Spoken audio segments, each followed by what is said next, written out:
On another exciting episode of the Animation Deliberation podcast, we are reacting to trailers, talking about our favorite Ghost Crew moments, and filling you in on all you need to know about Ahsoka. We're going to talk about that and much more right after these ads we have no control over.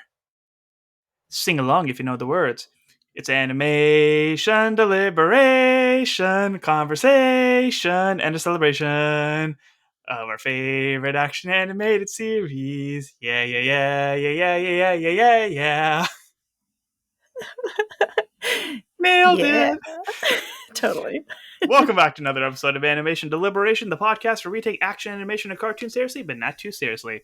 I'm your host, Suhaira Lee, and joining me today is one of the biggest Rebels fans I know, definitely the biggest Ahsoka fan I know, and a co-host of the Source Pages podcast. Welcome back, Hayley Hobbs. Woohoo! I'm so glad to be here and just you and me casting about Rebels. What could be better? Yeah, because it's not like we talk about it almost all the time ever Like since the weekly, first time for I sure. watched it anyways. We can't help that it's the best Star Wars content out there. True. So, with that being said, I'll bring up the conversation. What is your top 5 Star Wars ever? Like, what's your ranking of just Star Wars content? Rebels, Mandalorian, for sure. Gosh, top 5? The Force Awakens, Okay. Empire, and maybe Clone Wars. Yeah. Okay. Nice. What's yours? Mine is season 2 of Rebels. Oh, see, okay, you went specific. I I got didn't know the very rules. specific. The last 4 episodes of Clone Wars, Showing off. Empire, Revenge of the Sith, Rogue One is my number 1. That's solid. I stand by my list. A lot. My list changes, so for today's sakes, that's my list. We'll go with it. We have no choice. And for today's sake, the reason that we're here is because we got a trailer from Disney for Ahsoka, which is airing August 23rd of this year, so about 2 weeks from the time of this recording. And for a lot of people, their first and only exposure to Ahsoka was the cameo in Mandalorian. Right. And a lot of people don't know much about her. Who is she? Where'd she come from? How long she's been in the franchise? She's got 9 seasons in Clone Wars and about 2 in Rebels. So she's definitely been around for a while. She is an iconic character, Anakin's student, and there's just so many heartfelt moments with her that it's awesome that she has her own show now. But a lot of people haven't made the time or just haven't had the interest in watching the animated content, but we like our loopholes. So if there's animated content affiliated with it, we're going to find a reason to talk Star Wars. Oh, yeah. And it is truly some of the most high quality Star Wars content, all the animated stuff. Well, yes. Clone Wars and Rebels, without a doubt, hands down. Yeah. And Tales of the Jedi, to be honest. That was yes. Oh, I love Tales. Oh, tier. That might have been in my top 5. It's okay. That's fair. I stand by my list. That's fair. Ask me later. Depends on the day. After the recording, it'll change. My exposure to Clone Wars and Rebels was actually because of The Mandalorian, because my friend had been telling me for the longest time, watch Clone Wars and Rebels, watch Clone Wars and Rebels. And I'm just like, eh. And then when Mandalorian ended, spoilers anything Star Wars at this point. Yeah. When Mandalorian ended, there was a cutscene of Moff Gideon, cutting out of the TIE fighter with the Darksaber. And I went, ooh, what is that? Big mistake, because my friend Ross was like, I've been telling you to freaking watch Clone Wars. Go start watching it right now. Go to your room, turn on the TV, watch Clone Wars. That's so funny, exactly what I did, because that was when they announced the last season of Clone Wars. So I had pressured myself to, catch up. So I was able to watch it by then. I think I finished 2 weeks ahead of when it came out. But it wasn't hard to do because it was such a wonderful show and I mean, it's no secret that I love anime, and the fact that a show like this in Rebels was able to compartmentalize everything into arcs and have continuing storylines and give you something to want to look forward to. And just these stories building up and the character development and, of course, the action sequences. We're seeing all these scenes that were cut from the prequel trilogy of Star Wars. Why didn't Lucas keep this in? Why didn't Lucas keep this in? Anything that we wanted expanded on is in these shows. This was their time to experiment and establish lore and give character development. And I like that it's gotten enough recognition that Filoni's like, we're giving it a live action budget now. Would Yeah. have I liked it to stay animated? Sure, but we're finally getting Rebel season 5 and they're just calling it Ahsoka. Yeah. That was like literally the same journey I had with it though, because we watched Mandalorian, right? And same thing. It ends, and I'm like, what is that? And then Yeah. it was COVID, and so I was home all the time, and I was like, well, going online, like trying to find things out. It's like clearly I just need to watch the Clone Wars animated show, Mm-hmm. and so like I watched it all the way through, probably in a very short time span. I was not that busy at home during COVID, and then I made Nathan watch it, my husband, with me, and then we went right into Rebels, and we both just loved Rebels so much. And I think I've rewatched it 3 or 4 times now. We're Yeah. rewatching it right now. Yeah, I'm in the middle of my rewatch too. I was hoping I'd have everything done before this recording, but I've rewatched scenes enough that Yeah, we can make this happen. we can totally make. I wrote very wonderful descriptions for you. Yes, you did. And with that being said, why don't Picturesque. you tell the people about your podcast, what you guys do on there, and what you guys are doing in preparation for Ahsoka? Sure. So I'm on Source Pages, a reading collective. I co-host with Brian V. Klein. The premise of our podcast is that we read the source material that is being used for the content coming out in the geeky world. So we've covered everything from Dune to the Book of Boba Fett, even. And for Ahsoka, we're going to cover the Ahsoka novel by E.K. Johnston, which they have changed some things from it, but it still lends a lot to her character. And then we'll also be doing our own kind of Rebels review primer show. It'll probably be not as in depth as this one, but it will still be good coverage. So, yeah. Yeah, and I think you informed me today. It seems like Pandavision is going to be covering Ahsoka on a weekly basis, and you're going to be on that lovely panel. I am. I'm going to be on there with Ashley Coffin and Jeff Randall. And yeah, we're going to cover that for the network because Star Wars needs to be there. Yeah, gotta love network interconnectivity. Yeah. So all the primer material from here in Source Pages, all the weekly action on Pandavision, and then Source Pages and Animation Deliberation will be doing a post-season review of the show. And for them, it's standard procedure. For us, it's loopholes, loopholes, loopholes. It totally makes sense. My We my like our friend loopholes. Ryan with the Thor show, he'll cover, like I was on his show to cover Quantumania, which doesn't really have Thor in it other than one little joke, but he finds ways to make the That's enough. connections. So loopholes are the best. So yeah, I kind of touched on it a little bit at the beginning already about how it's really incredible, the medium of animation with something as vast as Star Wars, with so many stories that are able to be told, that they had this time to experiment over what, 9 seasons? Clone Wars? Yeah. I think it was 7. A lot of seasons for Clone Wars and 4 of Lots of Rebels. episodes and a And movie. I think with Clone Wars coming out first, they took a lot of what was working and what wasn't working and put that into Rebels, because Rebels really doesn't have that much filler in it. There are No. some times that feel a little episodic, not as bad as Bad Batch does, but they kind of like took what works and doesn't work, and they're able to put so much of the lore and storytelling. As a person who's a fan of the Battlefront 2 video games, it was really cool seeing the 501st and that perspective, starting from the Clone Wars and moving on to the transition to the Empire. So that's why I like Clone Wars so much, because you get to see the boots on the ground, the politics, the soldier perspective. We get to connect with a lot of those characters, and then Rebels touches more on Jedi lore, which the movies itself really doesn't get into. They kind of drop a couple of nuggets here and there. You just kind of make what you will out of it. So I definitely think that these two shows are very underappreciated.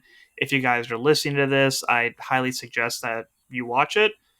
But if not, we're going to be going down kind of like the key episodes and talking about the things that could be relevant to what happens in the Ahsoka series. But if I do have to leave you with something, watch the last 4 episodes of Clone Wars. It is a Yeah. great Ahsoka story. It is lined up perfectly with Revenge of the Sith. You get lots of Maul, you get lots of Mandalorians, you get lots of just tear jerking action. It's It's a little bit of everything wonderful. Star Wars. Yeah, yeah, it is. It is prime Star Wars. And if you have to watch anything before Ahsoka comes out, those 4 episodes are it. I agree. And then we learned today about a series that came out a few years ago called Star Wars Forces of Destiny. Apparently, there's 2 seasons Who on it. knew? Apparently, it's Ahsoka Probably training other people. Ezra. Probably should have watched it, but we didn't learn about it till Didn't today. have So time. I'm definitely going to try to watch it before Ahsoka comes out in 2 weeks. But Yeah. I thought it was just like a little short or something that popped up on Twitter. It's like, oh, it's 2 seasons. I'm like, huh? Little, like, yeah, web series, right? Yeah, Yeah. like 50 some episodes. I think it's all on YouTube. Yeah. So we Never are heard not of it. lacking on any Ever. Ahsoka content. No. There's so much of it that some of it got lost. She's the star right now. Yeah, rightfully so. She's a badass character. Yes, she is. So with that, we're going to start with season 1. We're going to talk about episodes 1 and 2, The Spark of the Rebellion. In the first 2 episodes of Star Wars Rebels, we meet Ezra Bridger, an orphaned, Force-sensitive preteen who lives on his home planet of Lothal after his parents were captured by the Empire. While out scrounging for some food at the day, Ezra runs into members of the Ghost Crew, a group of different beings, human Kanan Jarrus, Twi'lek pilot Harrison Dula, her astromech droid Chopper, Mandalorian Sabine Wren, and the Lasat warrior Garazeb Zeb Oriolis, who call Lothal home while taking out small strikes on the planet's Imperial presence, and also assisting those suffering under the Empire's rule. After ending up on the cruise ship, the Ghost, Ezra assists them with freeing Wookiee slaves, where it is revealed that Kanan is a Jedi. Kanan recognizes Ezra's force sensitivity, and he joins the rest of the crew as they continue their fight against the Empire. This was an awesome start to a show Mm-hmm. We see, because, especially when you go in blind. yeah, you get so much character development in 2 episodes, the first 2 episodes of a show. Yeah. You never get that. You see the maturity of Kanan and Hera, like throughout the series. Hera's even like, all right, kids, make your mom and dad proud. Hera is the best mom. Hera can be my mom. So it's not entirely like teenagers learning their way, like the fact that we have Kanan being a Jedi who survived Execute Order and going to the Clone Wars, and throughout the series they expand on that. I can talk about all of it right here. But each of them have their crazy past. We learn a lot about like why people like the Empire and why some people don't, the politics of it all. It's just a really, really well done first 2 episodes. Yeah. We see like a crew that's already a family. These are people who come from all over, or not people, beings that come from all over, and they are joined in this one cause, which is to fight the Empire. And then they literally run into Ezra, and he's all about taking care of himself, rightfully so. He's Mm-hmm. been on his own for 8 years since he was 7. And so all he knows how to do is take care of himself. And the character growth for Ezra in these 2 episodes is, if you're only fighting for yourself, you're not going to fight for anything, really. And Yeah. that's basically what Hera tells him. And so it's really cool to see this 14-year-old, I wrote preteen, I guess he's already a teenager, get these lessons in how big the galaxy is, because he's never left Lothal. And, Mm-hmm. oh, maybe I do need to be part of something bigger than my little abandoned comms tower on Lothal. Yeah. I think one of my downsides of Star Wars storytelling is that there's just so many damn planets. Yeah. I wish that they would just say that they're in a galaxy and there's X amount of planets and stick with it, because the amount of times that they have to mention Lothal and come back and forth, and we have this relationship and understanding with like landmarks. I don't think we can do that with any other Star Wars planet except Tatooine, Yeah, Coruscant. a little bit of Coruscant, so Yeah, 3 max, and then kind of. it's like the one part of Kamino, the one part of Kashyyyk, the one part of Mustafar. So Well, that's and we one of the might learn because, like, in the Thrawn books and at the end of the series, so kind of skipping ahead, but we learn from the Thrawn books about the unknown regions. And Mhm. so, like, where everything we know I about got that Star Wars takes reference. place is the known region. So it just goes to Yeah, show it's even bigger than we even think. And where we go to, like, what, 20 planets? yeah, yeah. But there's other. shows and stuff where it's like the planet of the day, and I'm just kind of like, how many Yeah. places are here? Yeah. So I like that Filoni decided to pick places that we actually have an understanding with, or found places to build off of in this series. But before I Yeah. get too carried away with everything else, last point on these first two episodes: Ezra is Aladdin, and the Ghost Crew is definitely Space like the Aladdin for Robin sure. Hood crew. Yep. Absolutely. They were made to be in the Disney canon. Yeah, this was originally a Disney XD show, so all Yep. this tracks. All right. Season 1, Episode 10 is The Path of the Jedi. Kanan and Ezra, now his Padawan, make their way to a Jedi temple located on Lothal. Kanan is eager to test both Ezra's potential as a Jedi and his own mettle to be Ezra's master. The two are separated by the Force inside the temple and face their own challenges.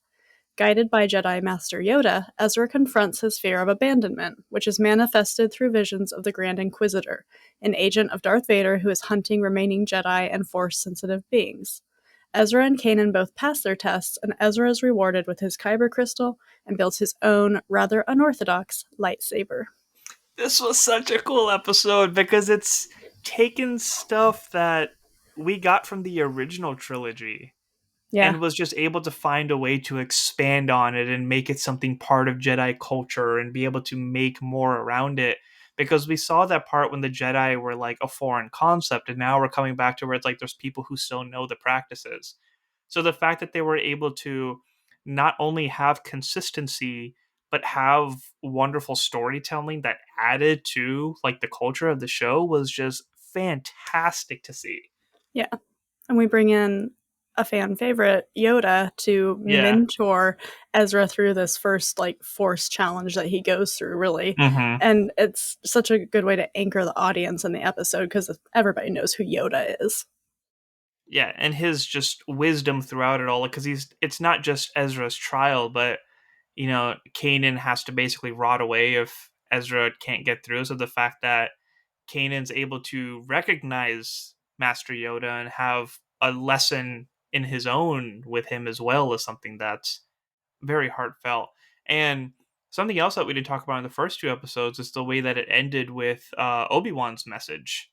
He Oh, had yeah. the hologram that Kanan played, and that's how it kind of like wrapped up that arc and everything. So just all the praise to Dave Filoni for just understanding what works and being able to build around that instead of making things up like midichlorians. Well, absolutely. I had to throw that jab in there once, I hear you. and I love the prequel trilogy, so just want to make sure I add that in there. I love Ezra's lightsaber, so and they kind of talk about it. He's fussing around making it, and the rest of the Ghost crew is like, "What's taking so long?" Yeah, And he comes out finally, and it's a lightsaber, but with a blaster. But it's yeah, not a blaster; it's like his little slingshot thing, mm-hmm, right? Where he can sort of stun people with it that he has in the yeah, beginning. And Kanan looks at it, kind of examines it, checks it out. He's like, "Oh, it's a little." I think he calls it unorthodox, and Ezra's like, well, I guess that fits us perfectly. yeah. And then it's like an episode or two later where he starts shooting from it. Yeah. It's like, Yeah, we oh, don't see it didn't right think away. of that. I know. Kanan's like, I want one of those. It's just they do a great job of like making you want more. And I am skipping ahead of myself a little bit, but there's a point where it's like Kanan has to use his lightsaber and he's like charging in and like shooting and then turning it on and then doing the It's sword so stuff and backing up good. and shooting, and he's Ezra's watching like, why didn't I think of that? He hasn't taught me how to do Like, that's how that. sword training works.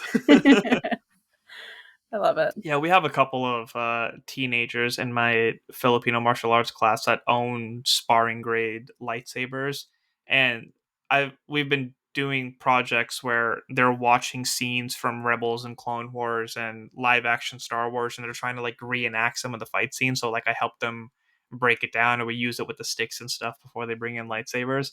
So being able to watch that stuff and break it down and see like the consistencies and fighting styles as the show carries on, it's just so much fun.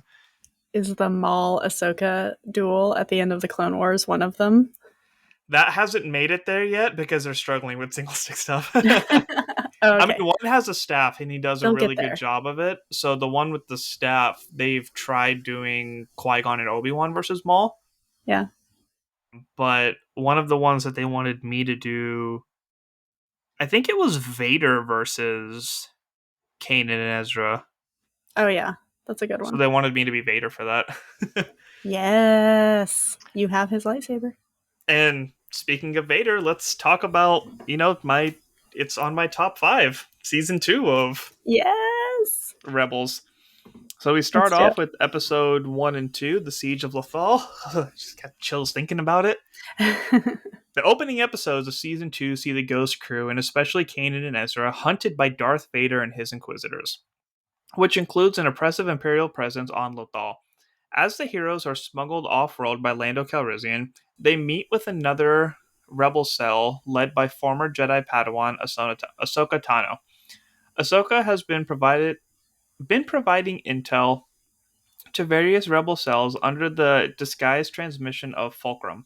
While in aerial combat with Vader and the Empire, Ahsoka feels a presence she hasn't felt in a long time, a very long time, but does not fully know that Darth Vader is her former master, Anakin Skywalker, though Vader does know now that she lives following the events of Revenge of the Sith. Whew. This, I remember when we watched this, and remember we were watching it right after the Clone Wars. Season 7 of Clone Wars hadn't come out yet either, so we didn't have that like going into it. But I was so excited when she comes down the stairs, and the first thing you see is her lightsabers swinging from her hips, and she's Mm-hmm. like, "My name is Ahsoka Tano," and I was like, "Yeah, Ahsoka's back!" And we were just like, we were both so excited because she's just the best. She's the best, and they needed her. They were struggling. They needed Yeah, some a little Ahsoka.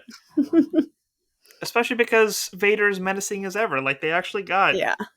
James Earl Jones to come back to reprise his role. Mm-hmm. The music was on point. There's the balance between Tarkin being on screen too. Yeah. So him just being the bossy dude that he is, and Vader just being as savage as he is. Like, They we like don't see beheads as people in that scene, right? Yeah, he he's just like, straight up cuts people. whatever. I'm like, this is a kid's show. There was that one part where they like Dave. accidentally used the what do they use when they're like pulling the ships in to the Star Destroyers?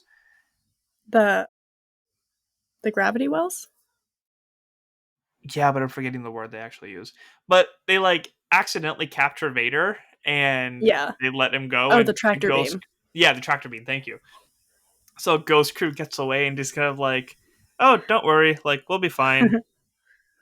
It's not your fault, but Vader doesn't know that, so Yeah. good luck. And it's like there's only so much that the original trilogy showed about how menacing Vader is, Mm-hmm. and things like Rogue One and Rebels, and it really amplifies that. Like, he is a menace. Yeah. When he put the ambush on the Ghost Crew in the first 2 episodes, and the way he walks out of that hallway and you hear his breathing, the last thing you see is a lightsaber before episode 1 cuts.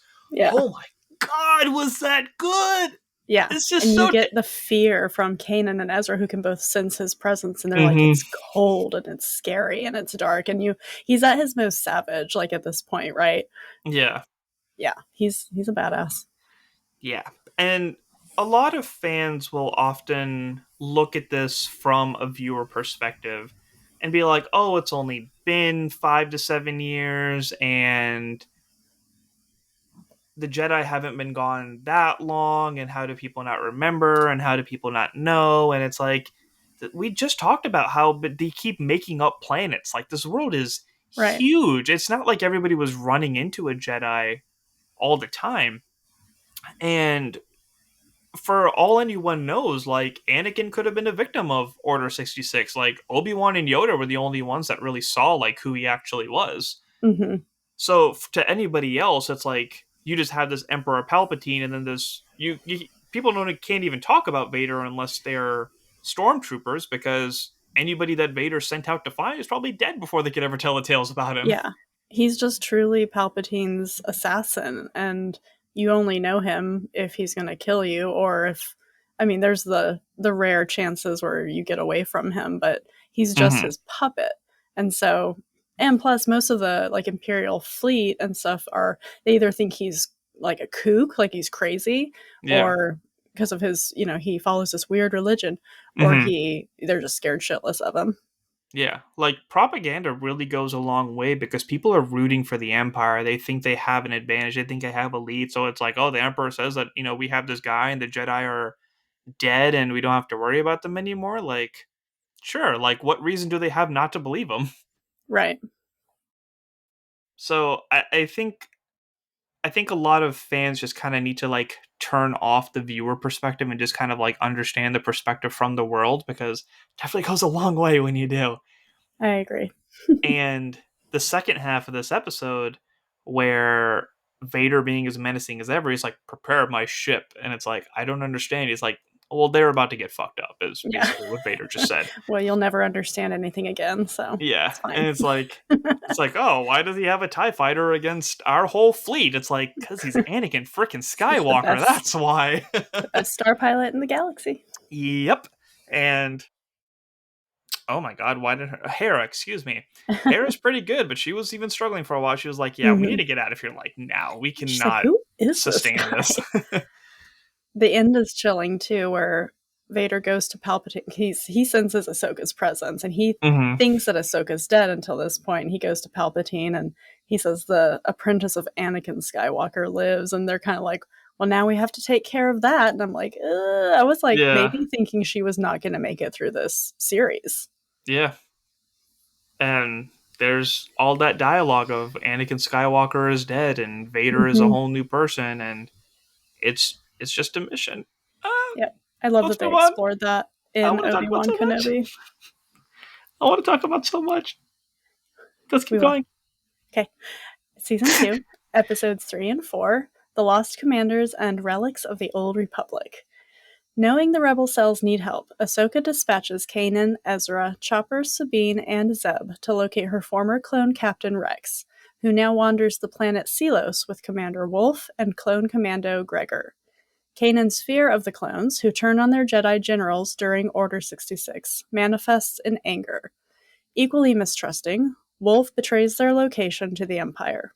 Imperial Admiral Constantine and ISB Agent Callus arrive to capture the Ghost Crew, but are thwarted by the clones' knowledge of warfare, the terrain, and their eventual trust in each other, the crew, and their Jedi, Kanan. Hera picks the new recruits and her crew up, and Rex and Ahsoka are reunited. And it's so cute. So many feels. Oh my god.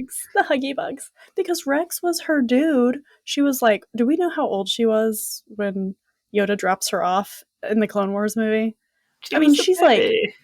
12, right? She's like Yeah. 13. She's a child soldier. Yeah. It's very not okay. But, Anakin and Obi-Wan were always like bing bonging off doing these side missions and side hustles, going to see Padme, you know what I'm talking about. And No. so a lot of the time, probably Ahsoka was just left with Rex and with Hmm. the 501st. And so they were together probably the most. Commander Tano, even. I Not even know. Ahsoka, Commander Tano. And the fact Yes, that Rex could yes, not yes, stop sir. calling Kane in general. He's I like, I'm not a know. general. It's like, sorry, Commander. It's like, And for Kanan him, it's literally like, was a child too. yeah. For him, it really was, I don't care how you feel about me because I understand it's tough times, but I'm going to respect you and I have respect for you as a Jedi and you as a person. Yeah. So if Ahsoka saying she needs my help and I'm in the presence of a Jedi, tell me what you need and it's done. Yep. And that's why Rex is one of the all-time greatest characters to come out of the Star Wars universe because he is just such a fantastic person. Yeah. He's a total gangster. There's so much in Clone Wars that's just like heartfelt stuff. We see him so much in Bad Batch. He's I there could be a whole episode literally just geeking about how amazing Rex is. Do you think we'll see live action Rex? I hope so. I think we will. Because forgive me for forgetting the actor's name. Tamora Morrison. Yes, he has been making little cameos here and there. I love Mm-hmm. when he was just like the homeless trooper in Obi-Wan, was it? Yeah. Yeah.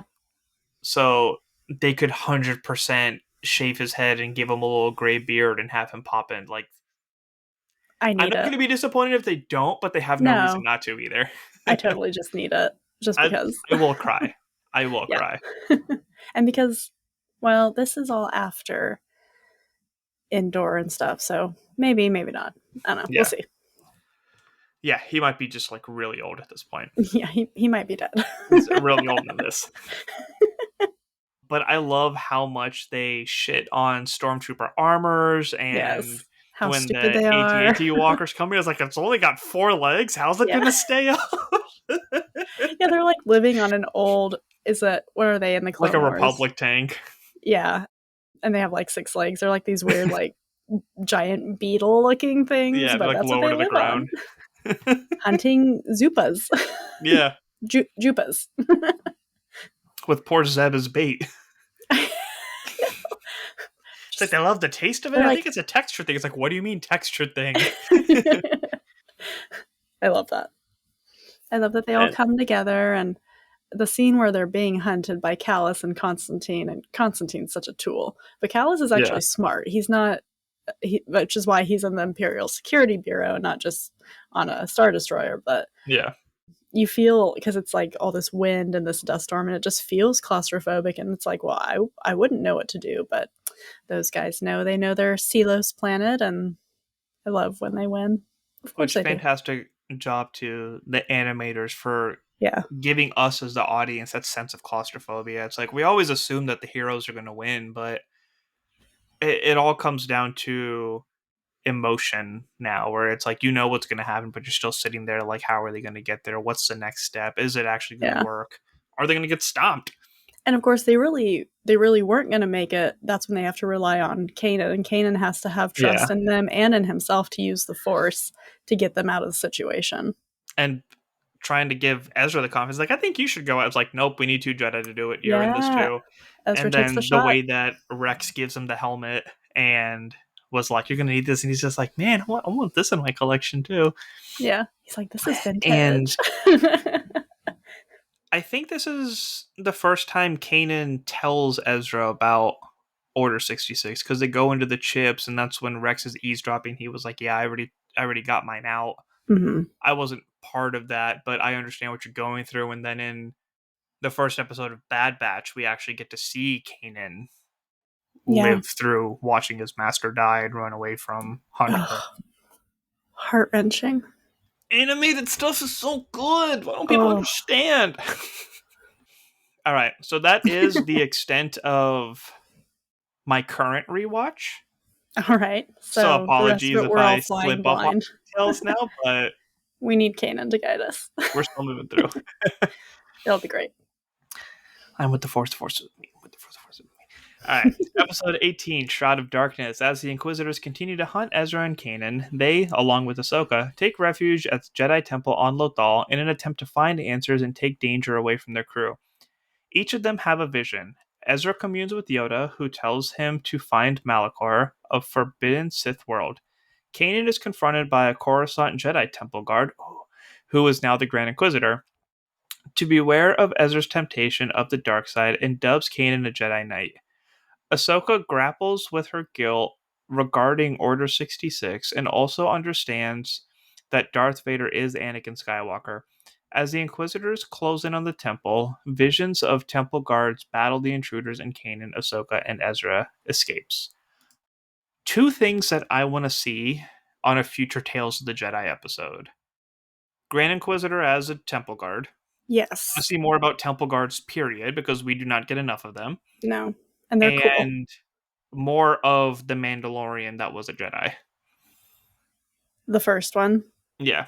Oh God, we need that so much. Yeah. Like how that conversation happened and how he forged a saber and the Yeah. relationship with the Jedi. And those are We two things I definitely really need that need. going into Mando season 4. Like, give it Yes. to us, Filoni. Like, you need to give us more tales anyways, because it's one of the greatest. I think it's the greatest animated thing they've ever done. But It is awesome. There are comics about the Grand Inquisitor, like right after the Empire takes hold, and basically when he was a temple guard, he was always trying to get access to certain records in the temple, and mhm. Madame Jocasta like wouldn't let him, and so then he thinks some things are going to change now that he's an inquisitor, and still like Vader won't let him access those records. So he's this very he's portrayed as this very like grasping kind of information hungry Mm-hmm. character, and we see that, I think, even in this show he's kind of like that as well. But I like that we see him before, and we can see what he might have been like as a Jedi, like somebody who did want to protect and did want to Mm-hmm. warn. And it's really strange and bizarre that Filoni has him dub Kanan a Jedi Knight, and yet it's Yeah. very fitting that in the way that he's hunting them, he's connected to them in that way, and I love that. So, what is your understanding of what an Inquisitor is? I mean, based on what I've read or just like whatever. Because really what it was they kind of went after they didn't like give people a choice, but they kind of knew who struggled with their force connection to the light side versus the Mm-hmm. dark side, or people who wavered. Like Barriss Offee comes to mind. She would have been a great Inquisitor to be Yeah. snapped up, the person who bombed the Jedi Temple on Coruscant and framed Ahsoka for it. That's why she left the Jedi Order. There's a quick little lesson on that. Such a good arc. So sad, and Otherwise, that genuinely pissed me off, but it was so yeah. wonderfully done. Otherwise, they're just these little slaves to Vader and to Palpatine. Mm-hmm. They're hunters. Yeah. They're hunters. They're hunting children. They're hunting anybody that's force sensitive, and they're hunting for any knowledge that Palpatine wanted that he didn't have at the temple, which is, we see that later in Rebels as well. Yeah. I think Inquisitors was trying to like be a way to work around the rule of two. So it's like they kind of play with the dark side, but they don't hit like the grand possibilities of it Yeah, like like Palpatine how and Vader can. right, like how the Grand Inquisitor was still denied access to temple archives. Like, Yeah. yeah, you're on our side, but your leash only goes 3 feet away. Yeah. Like Grievous was kind of like the first touch as an Inquisitor, Mm-hmm. really. Because he was a general and he knew how to use a lightsaber and had some force sensitivity, if not force capabilities. Mm-hmm. So I And think it's one of Asajj those things Ventress too. where, yeah, I think it's one of those things where it's like the rule of two thing kind of screwed up future storytelling. So it's like let's just come up with like Sith light, and that's what Inquisitors are. Well, and the reality is that Palpatine doesn't want anybody in power but him. And he'll Yeah, do and say whatever he needs to do and say to make you think that you're yeah, under his wing. But we see in Return of the Jedi, he very quickly is like, oh, if you kill your dad, you can be my person, Luke. Like, it's yeah. all good. Like, he's willing to throw Vader away after Vader has committed all these atrocities on his behalf. Which is He's the exactly worst. what he did for Anakin towards Dooku. Yep. Which another great Tales of the Jedi series that you definitely need to I check love out. all the Dooku stuff. It was top tier. Okay, All right. possibly the peak of this show, which still says a lot because it's a great show. Yeah, and we're only in season 2. Yeah, The season 2 finale, episodes 21 and 22, Twilight of the Apprentice. The Force-sensitive trio head to Malachor, per Ezra's message from Yoda at the Lothal Temple. While walking through an ancient Sith and Jedi battlefield, they are attacked by a new Inquisitor who is actually hunting Darth Maul. Ezra is separated from Ahsoka and Kanan and encounters Maul, who offers to help Ezra if he will help him. More Inquisitors arrive and alert Darth Vader of the situation. Ezra convinces Kanan and Ahsoka they should all work together with Maul to find a Sith holocron, but Maul betrays them, fighting Ahsoka and blinding Kanan with his lightsaber. Wanting to make Ezra his apprentice, Maul has him unleash the power of the holocron, activating the Sith temple. Kanan manages to throw Maul from the top of the temple, and Ahsoka faces down with her former master Darth Vader, as Ezra and Kanan remove the Sith holocron and escape the temple. Maul also escapes Malachor. We see Vader limping from the ruins of the temple, and a shadowy figure turning back to walk inside. As the Ghost crew reunites, Ezra unlocks the Sith holocron. Whew. Phew. that These are the best. fight between Ahsoka and Vader just happened to pop up on my Facebook one day, and I was like, what the hell was this? I need Top to 5 watch this lightsaber Rebel battles. show. Absolutely. We Just, see Ahsoka force run. We see her almost take Vader down yeah. until she sees just a glimpse of who she thinks is Anakin still under there, and it just breaks my heart every time when she breaks his mask, and you can hear him say Ahsoka, like Yeah. like Anakin used to call her, and I'm like, oh god, it's terrible. There It's was badass a though. beautiful thing that I saw after the Obi-Wan series where Ahsoka was able to break one half of his mask. Obi-Wan was able to break the other side of his mask, but Luke was the only one that was able to like fully get Anakin back. Yeah, I And love that. naturally I burst into tears as I read that. It was so beautiful. And The of three course most like, Filoni is an absolute genius. I think we sorry, just yeah. have to say that every reading that we do.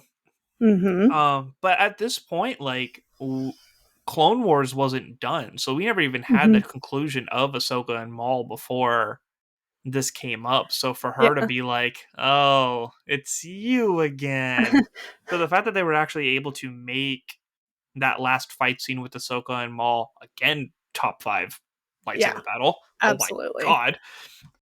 And to write that and still have it relevant to like everything that happened in this arc was really impressive on their point. I think they Mm-hmm. had like what 3 Inquisitors I versus think Ahsoka and total, Kanan. because it's the one that's hunting Maul, and then the two who have been after Kanan and Ezra the most. Yeah. Yeah, So you have 3 Inquisitors, 2 Sith versus a Padawan and 2 Knights. yeah. And then Vader coming in with his his dramatic entrance. He's flying his freaking TIE fighter. He's standing on top of it. He's using the Force to create wind because they're underground. He had to have been using the Force to hold up the TIE fighter too.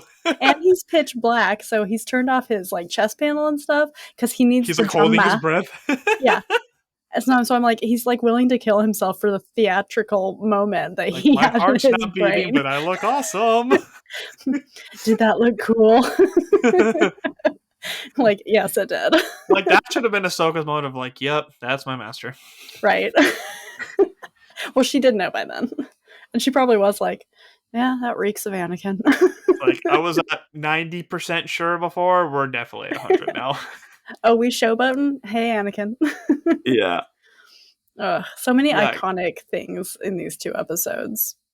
Yeah. Speaking of iconic, Kanan losing his vision, that Aw, was so dang. sad, especially with Why you do with that?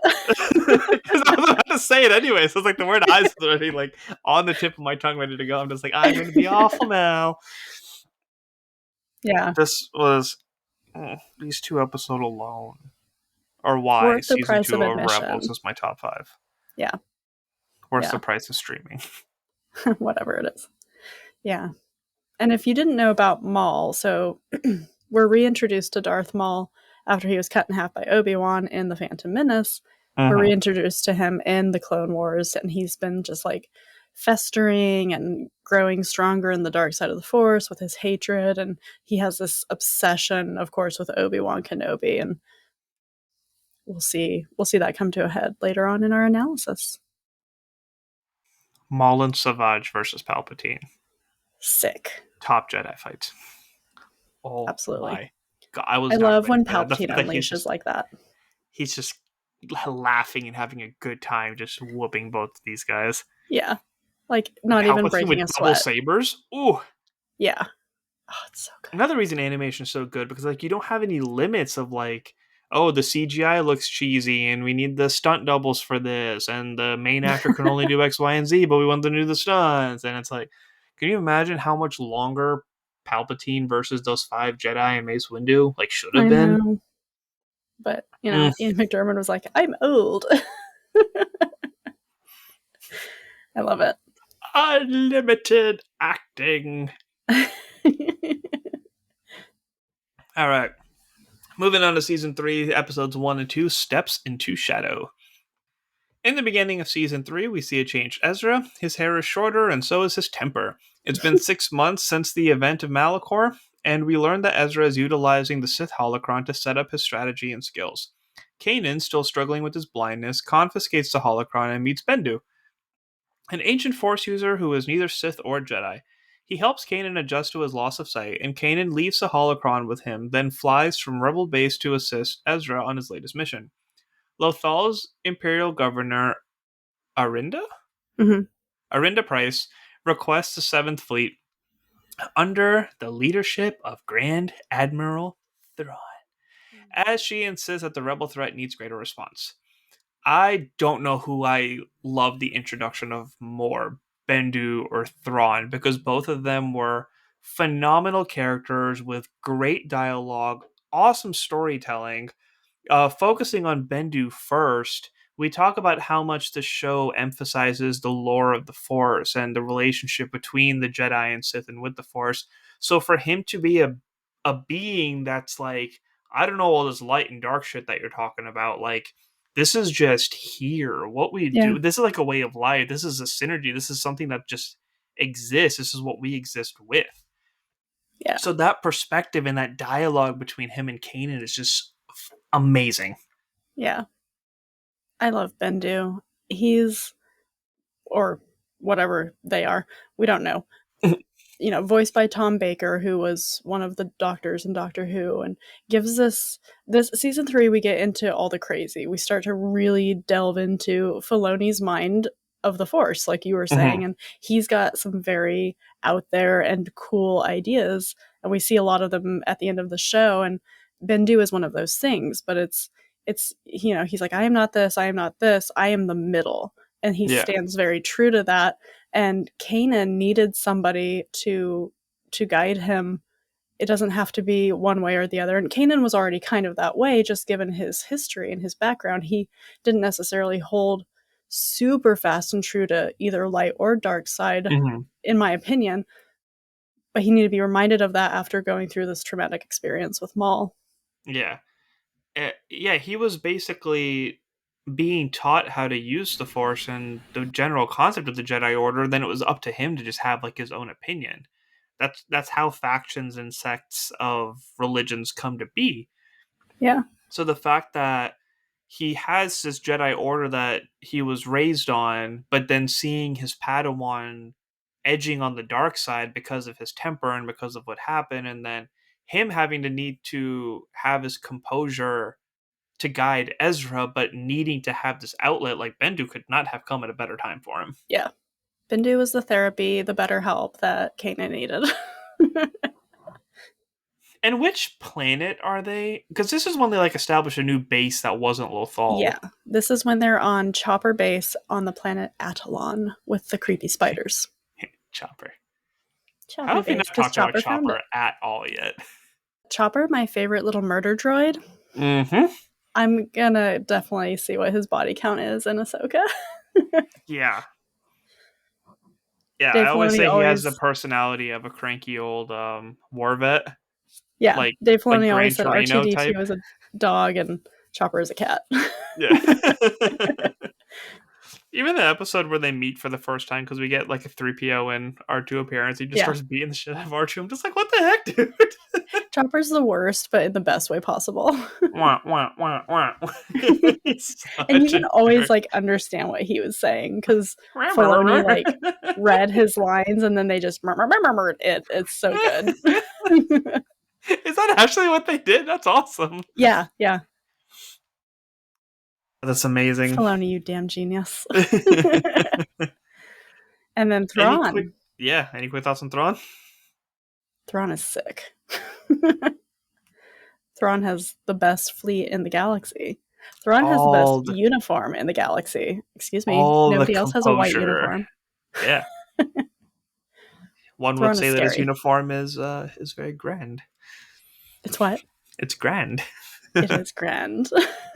His composure and just how calm he is and how perceptive he is, and his appreciation for art and where things come from, but still like he's a badass fighter too. It's like it rarely comes down to him actually needing to, flex his moves, but you're not getting by him easy. No. He makes me think he's like the Tom Cruise of Star Wars Rebels because he's very intense, but Yeah. very intentional. And he's And in this is really good supposed to shape. be our main It worked out. antagonist of the Ahsoka series. It's a big deal that they have him and that Lars Mikkelsen is playing him in live action. Mm-hmm. So we're getting that continuity with his voice because the voice is what makes Thrawn. And if they don't have the Kevin Kiner like organ in the background, that is so good. Which I know he's scoring the show, so I'm super excited about that.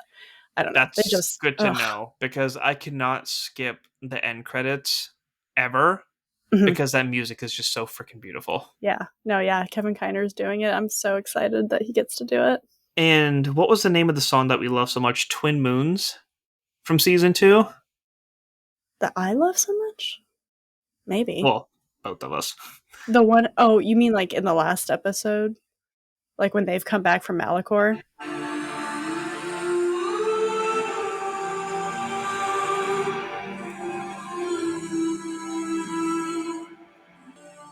So it's like the end of season 2. It's called Twin Yeah. Moons. They do this kind of montage of all the Ghost Crew members, and the music is amazing. Oh, it Go hits me in the check it feels out, every guys. time. It's so beautiful. Like they incorporate John Williams so well, but just the Mhm. own flavor that they add to it. Yeah. Why is this show so good? It just is. It's just the damn best. Shall we move on? Let's do it. All right. Season 3, episodes 15 and 16, Trials of the Darksaber and Legacy of Mandalore. After acquiring the Darksaber from Maul on Dathomir, Kanan encourages Sabine to wield it in order to rally the Mandalorians into the ranks of the Rebel Alliance. Reluctantly, Sabine agrees to be trained by Kanan. After some frustration and eventual reconciliation, Sabine begins to open up to the Ghost Crew in a way she never has, expressing her guilt about the weapons she designed during her time at the Imperial Academy and how the Empire used them against Mandalore. Sabine, Kanan, Ezra, and Mandalorian pilot Finn Rau make their way to Cronest to meet with her estranged family. After initial hostilities, Sabine's mother Ursa urges her daughter to sell out Kanan and Ezra to the Empire. Mandalore Imperial Governor Gar Saxon arrives, and Sabine engages him in a duel, which she wins, but is stunned when Ursa shoots Saxon as he tries to kill Sabine with her back turned. Knowing this will cause an uproar, Sabine and Rau stay behind to assist her people. So the training scene of Sabine and Kanan Mhm. was the first thing that those teenagers tried to do the choreography for. Oh, And I was nice. sitting on the That's I a good was way to sitting in the start. right because we finished class, so it's like I shouldn't be doing this as a teacher, but I was trying to get them to like stop thinking about what they did in class and focus more on like a whole other fighting style, which is what Mhm. they're doing in here. So I'm like sitting in the corner, like watching the video frame by frame and like showing them like how they're supposed to do it and correcting their movements and stuff. It was such a fun time. We killed like an hour and a half after class, like just doing that. So you were like the Hera who comes in and says, "Stop letting her practice with these stupid sticks. Give her the sword and Yeah, really do it." but I was like, keep using the sticks. No, I told you to use the soft Well, because sticks. I we was don't have like, lightsabers, thankfully. yeah, because those because we had like the aluminum trainers too, so it's like those are heavy. Let's stick with the soft Yeah. sticks. There's another class going on. So we're gonna But see yeah, Sabine and Ahsoka, and so it's important to get a little bit of background on her mhm. before you see live action Sabine, and she's got a complicated little history. Yeah, there was a lot that I definitely wanted to say before because she's by far one of my favorite characters. But there was a lot that was going on in terms of her learning how to use the saber and the relationship of the Mandalorian culture, which we've seen a lot of in Mandalorian, but obviously it was born from Clone Wars and expanded upon in Rebels. Like all of that story up until Mandalorian season 3 is all related. It's all connected. It's one thing after the other, which is why I need that Tales of the Jedi episode that shows the start of this all because there's so much family Yeah, and political drama. I agree. But the fact that Kanan is struggling so much with Ezra that it's kind of like I'm just going to transition over to Sabine and hopefully it works out from there. But I geeked out in the trailer when Sabine runs into Ahsoka and calls her master. I was like, I know. there's a I lot of say backstory what? I need a lot of. Yeah. Well, Sabine. Well, at this point, Ezra is doing a lot better, right? He's Mhm. far more skilled in the Force and in his own saber training, and he kind of thinks he's got one up on Sabine, and she, shows him after Finn Rao brings her some special gadgets that the Mandalorians developed to fight the Jedi, and Mhm. he's like, "Hey, that's not fair," and Kanan's like, "Well, shit, dude, life's not fair, basically." But we find out that Sabine created a weapon while she was a cadet at the Imperial Academy that targets the Beskar in Mandalorian armor and basically disintegrates it and whatever it's being worn by. And so the Empire used that against Mandalore, and that's part of why she has all this guilt. I can't remember if they've done it yet or if this was something I found online, but it was basically a Disney Plus playlist of Mandalorian related episodes. Oh yeah, I think they have. I think a lot of season 3 of this was Hmm. a part of that Yeah, because we get so much Mandalorian stuff, and it's all really good. We meet like all of her family. Her mom's a badass. I love Ursa. She's kind of crazy, but I love her. yeah, I don't know if I have too much more to add on this arc, but there was just a lot of sick action and in Sabine fashion, a lot of explosions. Yes, she loves to blow shit up. Also, I don't think it was until this season that I realized that the mark that she created was what ended up being the Rebels logo.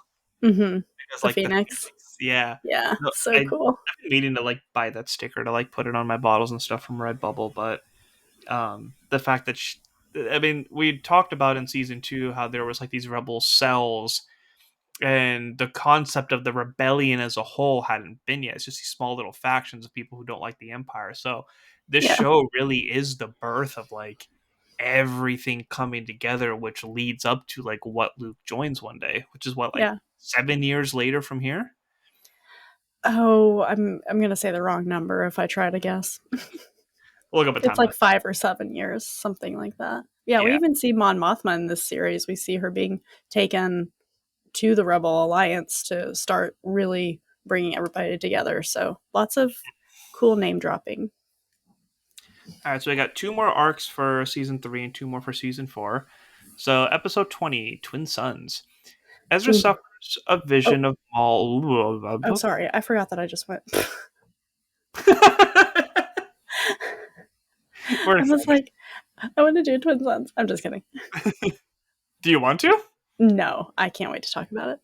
Okay. Ezra suffers a vision of Maul hunting Obi-Wan Kenobi on Tatooine. The rest of the crew refuses to help him as they prepare for the siege of Lothal. So Ezra leaves with Chopper to follow through on his mission. After their ship is destroyed, they wander aimlessly through the desert until Chopper runs out of power and Ezra passes out, still haunted by visions of Maul. Obi-Wan finds and rescues Ezra and Chopper. Ezra attempts to warn him of his vision and asks for his help with the Rebel Alliance. Obi-Wan refuses, saying the rebels have everything they need, and knows of his inevitable confrontation with Maul, who appears after Ezra and Chopper are sent on their way safely. Obi-Wan defeats Maul, a decades-long quest for revenge now over. Kenobi reveals that he is watching over the Chosen One, Luke Skywalker, and Maul's last words are, "He will avenge us." Okay, so the first thing you have to do after you listen to this episode is Google Sam Witwer talking about the duel in Twin Suns because it is the most ridiculously amazing description of this. It's very short. Like, Kenobi kills Maul in like 3 seconds because he's prepared. Yeah. He's like, I've been waiting. And but like the way that Sam Witwer, who voices Darth Maul, by the way, in the Clone Wars and Rebels, describes it is just like PhD level amazing. So go do that. But this episode is so tragic. Maul is he's like so desperate. He's always been this way since we meet him again in the Clone Wars, and his desperation is only to find Obi-Wan Kenobi and kill him because he cut him in half. I mean, it's understandable to a point. And he gets there and he's like, look at you. You're like a rat in the desert. What are you doing in this hole? And he's just trying to goad Kenobi. And Kenobi's old Kenobi at this point. He's like, yeah, bring it on, Maul. And so when he's shocked when Obi-Wan defeats him. Yeah. And Obi-Wan Okay. cradles him the way he cradled Qui-Gon, the way he cradled Sabine, or not Sabine, Satine in the Clone Wars when she dies. And he just holds him. And, Maul is like, oh, he's figured out what Obi-Wan's on Tatooine for. And he's like, oh, okay. Like, he kind of, they forgive each other. It's so beautiful. Yeah. And Monologue I over. don't know if like what I'm about to mention is from the article that you talked about, but there was this breakdown of like his movements and everything too. Like he Yes. starts off in his typical stance of his hand forward and the blade back, and then he switches into Qui-Gon stance because he's baiting Maul into a Mm-hmm. vulnerable position, and then I think it's like 3 slashes if anything. It's Yeah, like block, block, slash, slash, and then he's dead. yeah.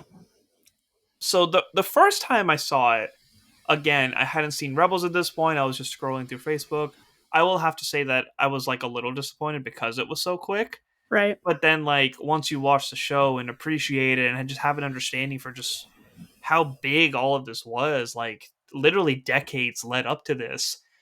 And the fact that, Obi-Wan and all of his skill and wisdom was just kind of like, and after watching the series now, too, I think the weight of this episode has definitely been amplified Mm-hmm. of just how aware Obi-Wan is and how understanding of everything he is. And it's like, he knows his place in this world now, Yeah. and this encounter through the Obi-Wan series has definitely gotten him here. So it was a heavy. There was a part of me that was just like the obsessive fan that I was like, man, Obi-Wan should have joined. Like maybe this could have ended things quicker. Why didn't he meet up with Ahsoka? Why didn't he train Ezra? Like all this stuff. It's like I want this to happen, but it's like there was a reason for it all, and he was aware of what he needed to do. Yeah. Yes, you're right. That is the video that I was talking about where, Okay, cool. yep, he starts in his Clone Wars, aggressive, and then he goes to Qui-Gon, and then he settles into the Alec Guinness pose at the Mm-hmm. end.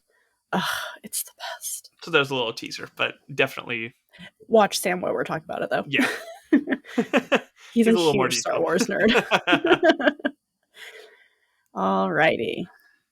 You ready to move on? Let's do it. Episodes 21 and 22 of Season 3, 0 Hour. Rebel cells begin to gather at their base on Adelon to prepare for the attack on Lothal. Thrawn, aware of their battle plan, has a trap ready to spring. Agent Callus, who has taken on the role of Fulcrum, attempts to warn the rebels, but his message is intercepted and he is captured by Thrawn. During the battle, Ezra escapes to get assistance from Sabine and the Mandalorians. On Adelon, Kanan asks Bendu for help, but the being refuses, and Kanan accuses them of cowardice. Bendu angrily disappears. After aerial bombardment, Thrawn deploys a ground force assault. Bendu intervenes at the same time Ezra, Sabine, and the Mandalorians make a dent in the aerial assault. The remaining rebels rendezvous at Yavin 4. Oh my god, Bendu getting mad, Bendu's just pissed, and he's disappearing pissed into at the Kanan. sky, and then going full Zeus with his lightning. I was like, Yeah. And Thrawn being so terrified and taken aback and unsure, the most sure admiral in Palpatine's fleet. And he's yeah, like, what the F is this thing? And he's like, my favorite thing is when he shoots at Bendu. yeah. Like, I don't know what I'm to do. like, It's no, like honey, Mace that's not going Windu, to do like it. shooting the ship with his pistol on the carrier. It's like it's not going to do anything, but I appreciate the effort.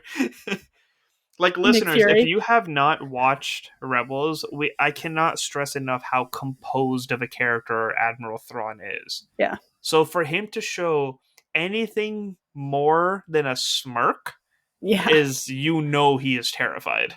Yes. And just lost. And he doesn't, his whole thing is strategy and planning and knowing what his enemy is going to do 4 steps before even they do. And this Bendu thing and the Force, he doesn't understand the Force. Yeah. It takes him by complete surprise. And he's like, well, I guess we got to start figuring that kind of thing out too now. Yeah, that was an insane battle sequence with just so much emotion and intensity. Like keep an eye on your heart rate as you're watching this one if you're like if you get invested in Yeah. content like I do. Well, and the rebels take a huge hit. They lose a lot of their people and they lose. They Yeah. have to retreat to go to Yavin. So, yeah, it's intense. I'm not ready to read this one. I'm sorry that you have to. All right. We got 2 more left for season 4. 3. Scrolling. Oh, okay. Scroll. We're almost done. Not scroll. Scroll to scrolls. Season 4, episodes 10 and 11, Jedi Knight and Doom. On Lothal, Hera has been captured and tortured by Governor Price. Ezra, Kanan, and Sabine hatch a plan to extract her. Kanan gets Hera, while Ezra and Sabine secure a gunship escape craft.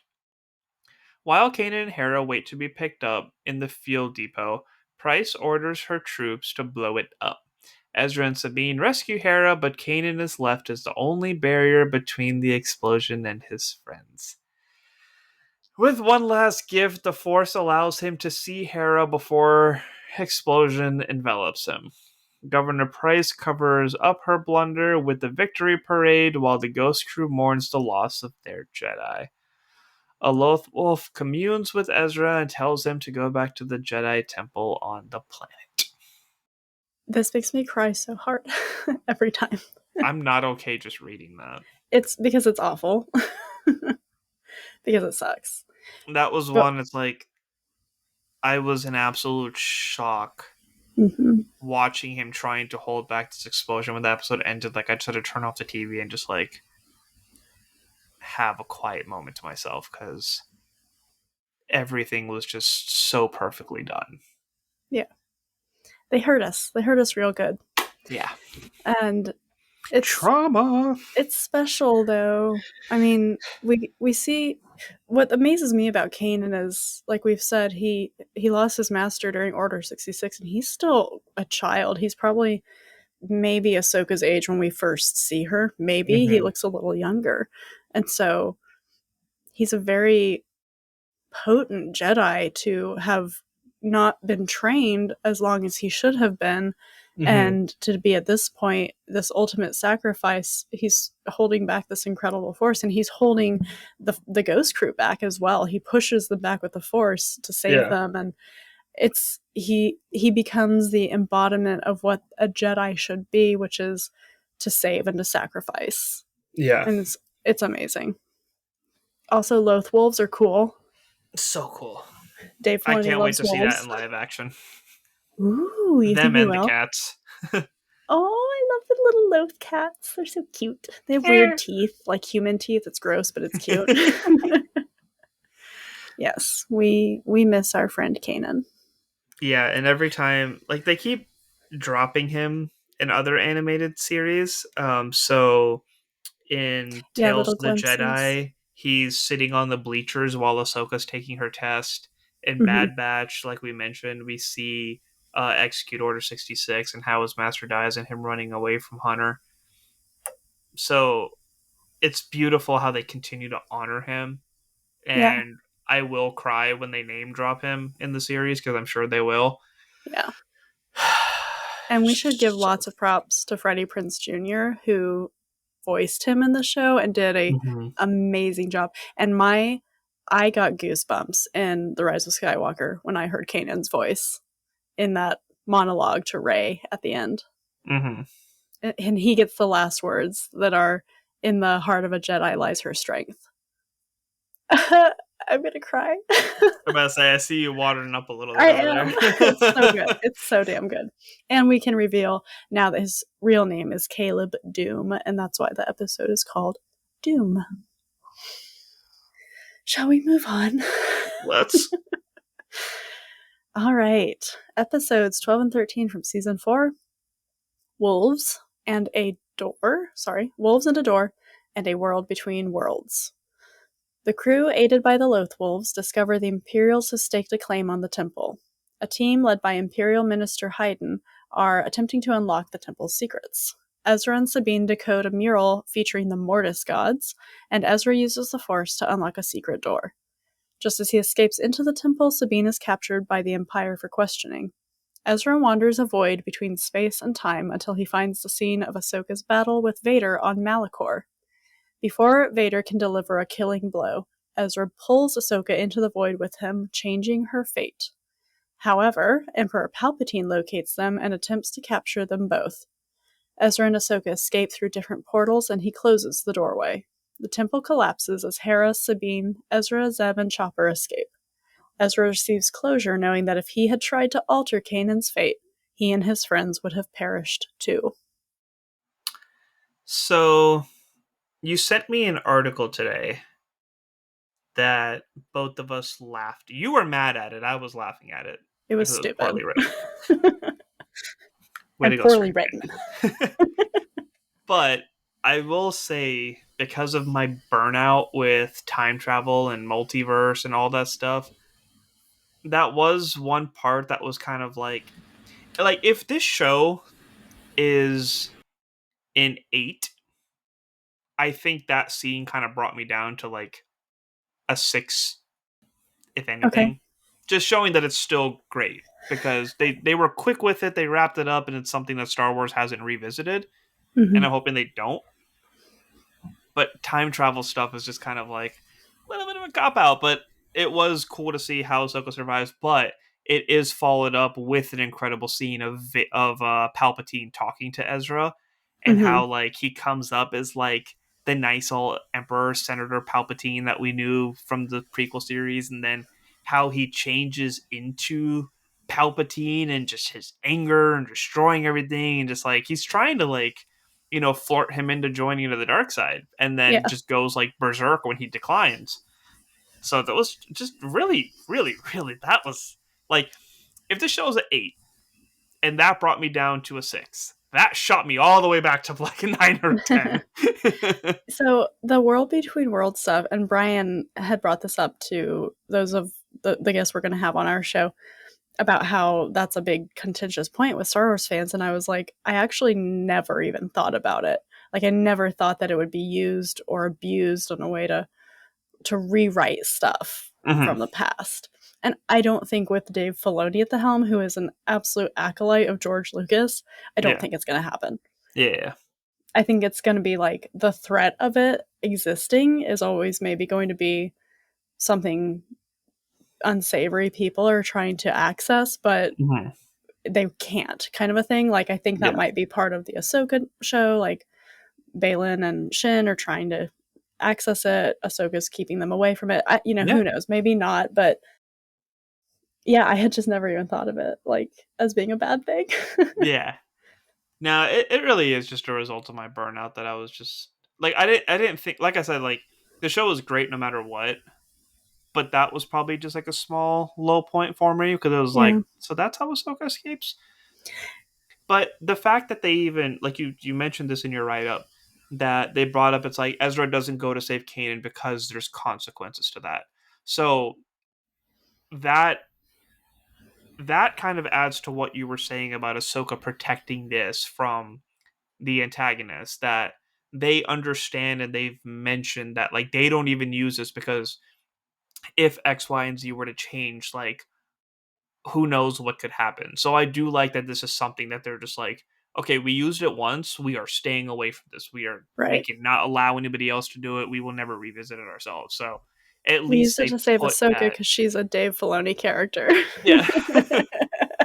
And you were even worried that it was like, Right. yeah, Ahsoka might die throughout the series, and it's like, Yeah. okay, we still have her. I'm not 1000% happy with how they did it, but she's back, Yeah. and they're not going to retouch this again, and we're all okay.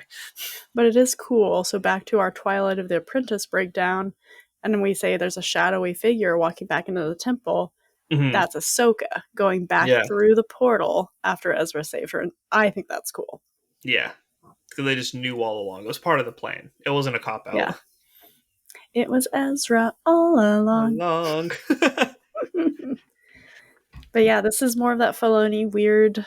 We see weird, like force magic stuff with Palpatine as he's chasing them through the world between worlds, and we see that there's this space that exists. We hear lots of different Jedi from the past. We even hear stuff Hmm. from the sequel trilogy.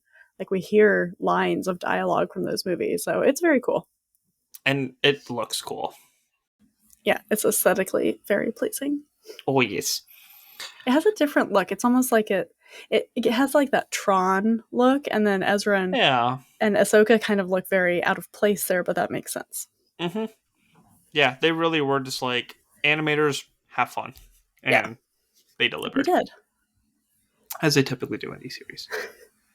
All right, All episodes right. 15 and 16, reunion and farewell. Yay. The rebels enact their final attack. Governor Price in tow on the Imperial presence in Lothal City. They plan to launch the command center into space to self-destruct. Thrawn is alerted and positions the Star Destroyer over the city. Given an ultimatum, Ezra surrenders himself to Thrawn to keep him from bombarding Lothal. Palpatine tempts Ezra to join him with the promise of reviving his parents. Asshole. Ezra refuses and traps him on the Star Destroyer with Thrawn. Rebel pilot Mart arrives the Purgil? Yeah. With the Purgil per Ezra's instructions, which envelops the ship that has Thrawn and Ezra on it and drags them into hyperspace. The rebels succeed in freeing Lothal from the clutches of the Empire. 5 years pass, and the Battle of Endor secures the Empire's defeat for good. The Ghost crew goes their separate ways, but we see Sabine team up with Ahsoka to search for Ezra, leaving behind only a mural depicting the Ghost crew on Lothal. And this is where Ahsoka, the series, picks up. Yep. And it's going to be awesome. But we have a big sacrifice play from Ezra. Yeah. He takes a big one for the team. And it's really, that part makes me cry too. So they're all in the dome that they're planning to launch into space, right? Mm-hmm. And Ezra has known all along that this is going to be what happens. And Yeah. he's been like whispering instructions to Chopper. He gives him his lightsaber, his new lightsaber, because his old crazy one got destroyed.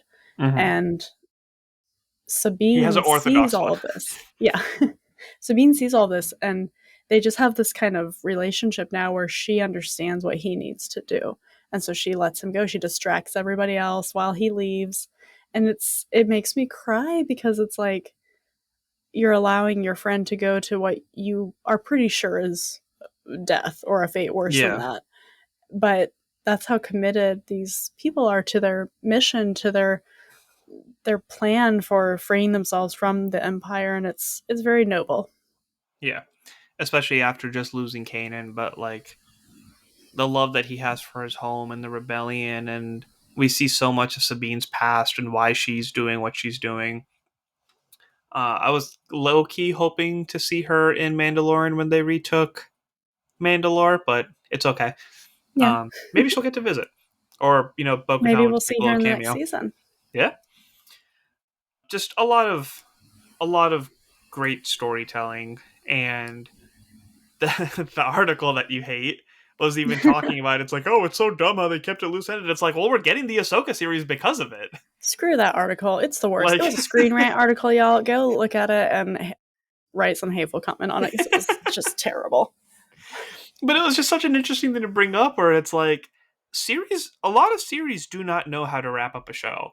Yeah. And with Star Wars being an ever growing universe, it made sense for them to have the ability to just work with this whenever they felt like it. Like, if they never touched any Rebels characters again, they would have wrapped it up just fine. Yeah, And we had the absolutely. opportunity to still play with them. Like the fact that we saw Zeb show up in a Mandalorian episode, and Chopper has popped up before, and the Ghost has been in Rogue One Yeah, and the Rise of Skywalker. and the Rise of Skywalker. I think there was like one more. They So it's call like, Hera's name out in Rogue One as well. yeah. So the fact that they're able to like play with stuff like that and have those options, like they did a fantastic job at wrapping up that series, and so did Clone Wars. Yeah. There's no loose ends. Not really. Like, if you tell yourself that Thrawn and Ezra are in the unknown regions, which is where we assume they are, that's where they are. And they either died or they killed each other or, maybe not. We don't know. Yeah, And it's okay. Like, it was his the whales point ate was him. to go and do that very thing. So he's good, right? And then, yeah, I mean, Sabine stays there to see everything through. We should mention, though, that Ezra leaves a message for Sabine, and it says, "Come find me." Like, Mm-hmm. I trust you to see this through, and then I trust you to come find me. So he does have a plan. Like, Yeah, I don't know. That's such a stupid thing to say. I and hate that article. that's the hologram that's in the trailer for the series too, right? Um, I Because think Ezra kind that's of pops up for a different. second. Yeah, but he's saying the thing about being a Jedi is, well, I don't know. That's a good question. Ooh. I think they're different messages, Okay. but they might not be. I could be wrong. Somebody will, I'm sure, let us know. Yes. All in all, fantastic series. Loved every second of it. Great storytelling, great comedy, Mm-hmm. great character development, fantastic fight scenes, incredible music. I cannot speak enough praises of just how great these 4 seasons are. Yeah, it's a 10 out of 10 every single time I watch it. Yeah. We got 2 weeks. Hopefully, I can finish my catch up and check out this other show that we didn't know existed. Because Right? if there's 2 seasons of Ahsoka training Ezra, like, yeah, I kind of want to see that. Which I love that. Like, that explains how he got so good, not just from Kanan, but from Ahsoka, who was trained by two of the best Jedi ever. Yeah. Ahsoka's such a badass. Any final remarks? I don't know, just hope people enjoyed this, and if you felt daunted by watching the show, hopefully this educates you a little bit. Yeah, and you have the episodes that you should watch if you don't want to watch every single one, Mm-hmm. but we highly suggest that you do watch them because they're great. And we hope that you guys watch Ahsoka and write in. I'm not even asking. Hayley, you're coming back for when we do our Ahsoka recap episode so Yay! that we can talk about all of this and Some how many more. connections were into the show because Another we will hour and a find half. any reason to talk Star Wars that we I can will. I'm because like on Ahsoka overload, and I'm not yeah, sad about it. it is a difficult fan base to be a part of. So It to can find the be. people who can just sit back and enjoy the content that we get and be able to appreciate this universe and storytelling for what it is always a blessing. So I Yep. appreciate you greatly. I appreciate you, and I love that we can geek out over all the same Star Warsy stuff, which is Well, with mostly that just being Rebels. said, August 23rd. Please send Yes, in your sir. feedback, animationdeliberationpodcast@gmail.com. Slide in our DMs on any of the social medias. And we'll be looking forward to hearing from you guys and talking more Star Wars with the fans as well. So be sure to tune in next time. That's TOONIN. And as always, stay whelmed. I am no Jedi. Thank you for listening to the Animation Deliberation Podcast, a proud member of the Stranded Panda Network. If you would like to contact us, you can email animationdeliberationpodcast@gmail.com or follow us on Twitter @animationdelib1. For this and other great shows, you can visit strandedpanda.com or join the great community that is the Stranded Panda Chat Facebook group at facebook.com/groups/svchat. Tune in next time, and remember, stay whelmed.